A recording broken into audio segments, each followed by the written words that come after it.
Okey doke.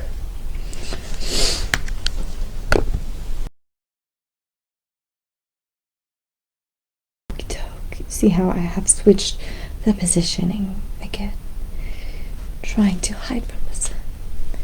So, we are going to discuss hospitality. Hospitality. What does the Bible say about hospitality?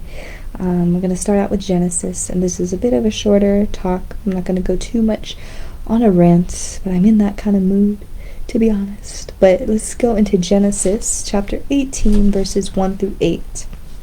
You will recognize this story, by the way.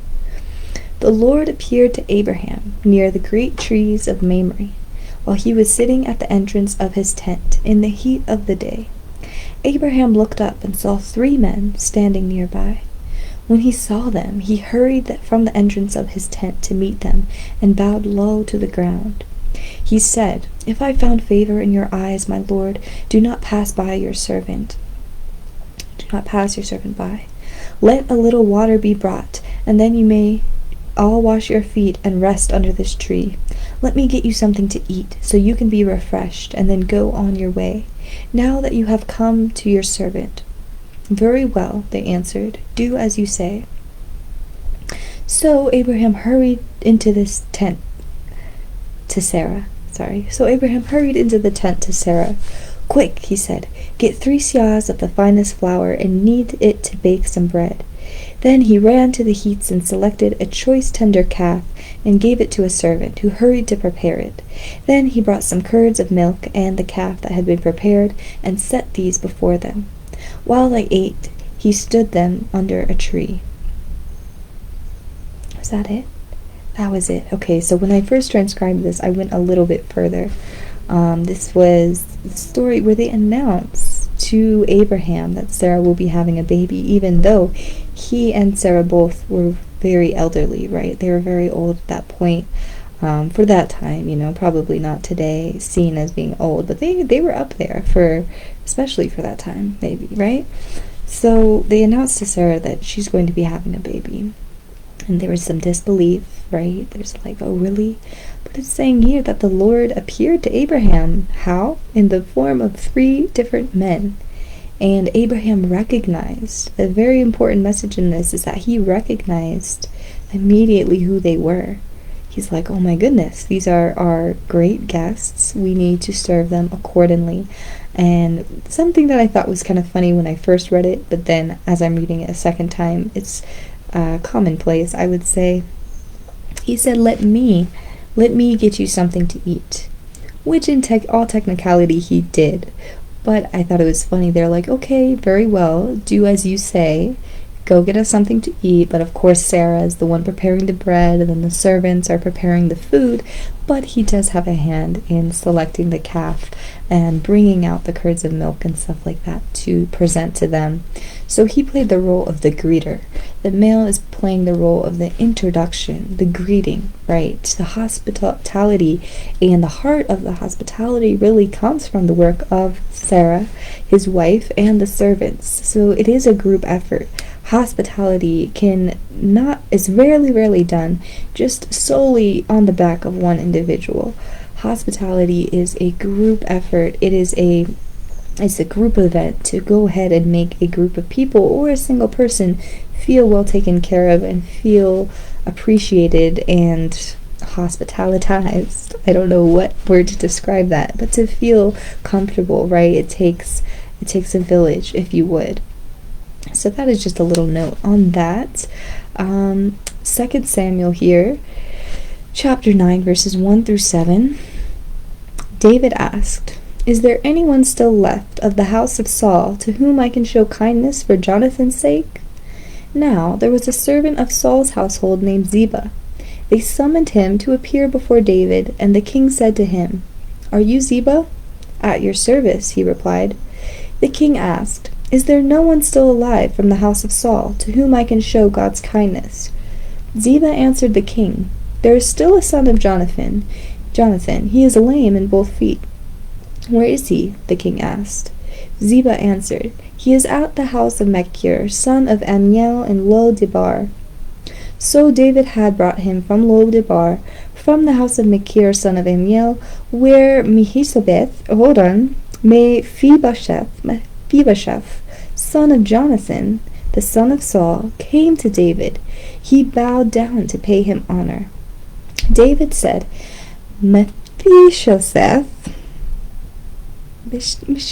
I spelled it wrong in two different parts, but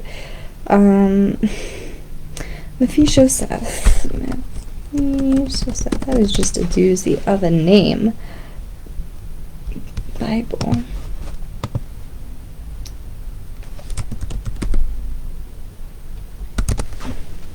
Okay, it is with a B. Let me go back here. Mephibosheth.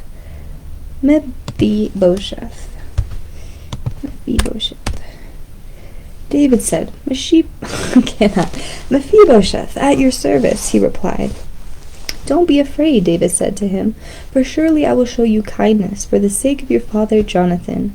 I will restore to you all the land that belonged to your grandfather Saul, and you will always eat at my table. So this is great. This is a story of kingship, of the forgotten ones. We tend to have families or lineages. Some of those lineages tend to decrease and decrease and decrease, and David is wondering, where is Saul's family? Where is, the house of Saul? Where did they go, right? Everybody's kind of gone down and out, and it looks like there was one great Mephibosheth left, and he welcomed him, and he said, I am going to restore things that belong to you. I didn't realize that there was still somebody around. So there was a moment of remembrance. There was a moment of missing someone. There was a moment of wondering, if a lost tie can be rekindled. And that's a very important thing, I think, especially with our missions here on earth, is to make sure that nobody is forgotten, to make sure you're holding all of your acquaintances, all of your friends and family accountable, in the sense that you're serving them the way that they should be served, right? So very important, very good little note on hospitality. Let's talk about Luke chapter 14, verses 12 through 14. Then Jesus said to his host, when you give luncheon or dinner, do not invite your friends, your brothers or sisters, your relatives, or your rich neighbors. If you do, they may invite you back, and so you will be repaid. But when you give a banquet, invite the poor, the crippled, the lame, the blind, and you will be blessed. Although they cannot repay you, you will be repaid at the resurrection of the righteousness. So, another great little memento here, and it kind of contrasts what I had just said. While it is important to show your appreciation and to show your remembrances for your maybe past acquaintances, this is also kind of coinciding. It's like, yes, but it seems like your brothers, your sisters, your friends, they are regular enough, right? But we are worried about these forgotten ones. Where are the people that we have not been paying attention to? That is what we're trying to seek. What about these people that may not have these connections that we all take for granted? We're thinking about those people at this time, and we are seeing how we can reach out. Yes, it's important to go ahead and visit your family and friends, and sometimes your family and friends may even be the ones forgotten. But saying, when you hold that great banquet, maybe even a wedding, invite the poor, the crippled, the lame, the blind, and you will be blessed. Those people that will never think that they would get an invitation to something, definitely go ahead and send it anyway, even if it might be out of their means. Go ahead, make the effort. Do everything in your power, do everything you can to make that a possibility. So Romans chapter 12, verse 13. Share with the Lord's people who are in need. Practice hospitality. Simple. This was a message to the Romans, which we say were the problem children. They were the problem children. Sins forgiven. If you were in the last video and paying attention till the end, sins forgiven and sins absolved of all wrongdoings, mishaps, right? Sins absolved. So, how important did I say, though? I said, yes, actions are not as important as what's going on in here and here. But if you must do any action, it is to practice hospitality. Share with the Lord's people who are in need.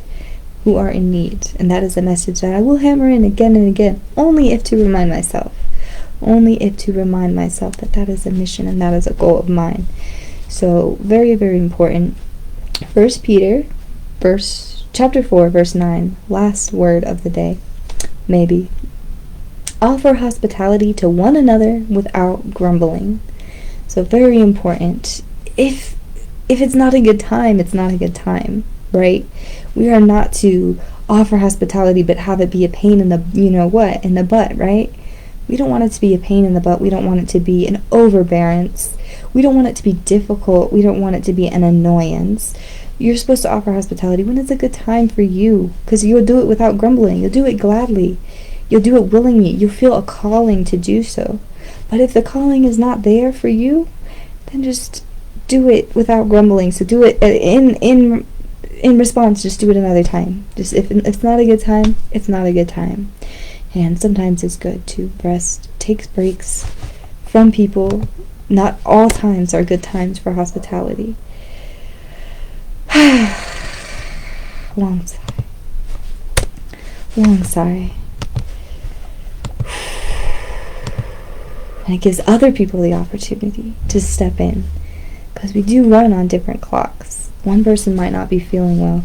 One person might not be in the best position to offer that hospitality, but this person might. But if you're offering that hospitality 24/7 all the time, you're never going to give that other person a chance to go ahead and step in and step up. So, yes, that is good. It's all good in the hood. After we're going to talk about hypocrisy, but I haven't finished the transcription. We might get it done tonight and talk about it later, but no promises, because I am with the family. So it's just been a little bit difficult as of lately to get everything done. But we're not too far behind. We're really not too far behind. Especially with our adjustment with the dates. I don't know how that happened. I thought I had planned it out a little bit and got an understanding, but we made some adjustments. Hypocrisy, and then we're going to go into the J's, some of the L's, and we will be finishing all of these single word topics by the end of the month, therefore bringing us into the 30 days with Jesus. So we are going to be on that schedule. I'm going to end it here, you guys, and I'll catch you later. Thank you for listening. Have a great evening. Enjoy yourself.